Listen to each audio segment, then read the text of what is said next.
Ajabu wanahusishwa na nyota Abdul Pape Ndiaye.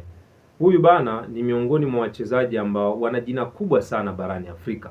Kwa wale wenye kumbukizi nzuri, anakumbukwa sana kwenye mchezo ambao ulichezwa Machi 18 ya mwaka 2023. Wekundu wa Msimbazi Simba dhidi ya Horoya ya Guinea. Goli moja kupoteza wekundu wa Msimbazi Simba. Ilikuwa ni hatua ya makundi ya Alfa Najabu.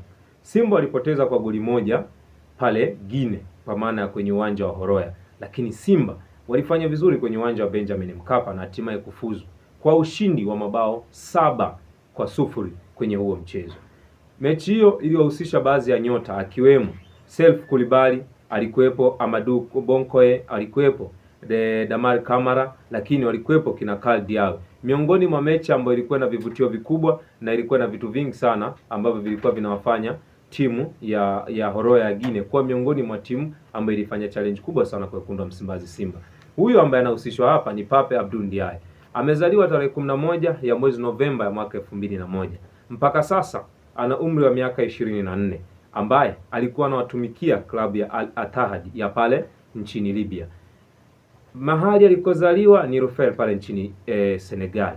Urefu wake ni sentimita 184. Maeneo anayocheza ni kwenye maeneo matatu ya uwanja, kwa maana ya kiungo wa ushambuliaji, mshambuliaji, winga wa upande wa kulia, ndio sehemu ambazo anazicheza kwa ubora mkubwa. Wakati mwingine ana uwezo pia kucheza upande wa kushoto.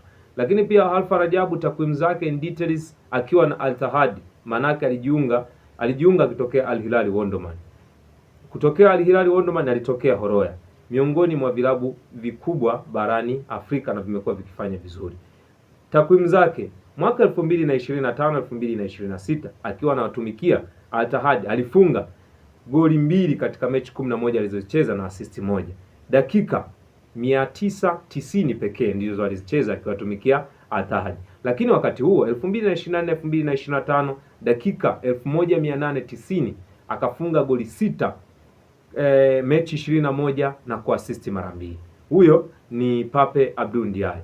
Timu alizopita kwenye michuano ya CAF, uzoefu wa kutosha, kwa maana alicheza Al Hilal Omdurman, timu ambayo imesha kutoa nyota wengi wakiwemo kina Serge Poku, baadhi ya nyota ambao wamesha kupita pale, lakini sasa hivi wapo baadhi ya nyota wengi tu ambao wanafanya vizuri. Ukiangalia Al Hilal Omdurman alicheza mwaka 2024, 2021, 2022, 2023. Mechi 8 goli 2. Mwaka 2024 akiwa na Al Hilal Omdurman. Mwaka 2023 mechi 8 goli 3 CAF Champions League. Alicheza CAF Confederation Cup, kwa maana ya michuano ya kombe la shirikisho barani Afrika. Alifunga goli moja kati ya mechi 10 alizocheza. Sio rahisi sana Alfa Rajabu kufunga goli kwenye michuano ya CAF Champions League, lakini huwa inatokea kwa mchezaji ambaye ana upambanaji na ana uwezo wa kufanya kile kilicho bora.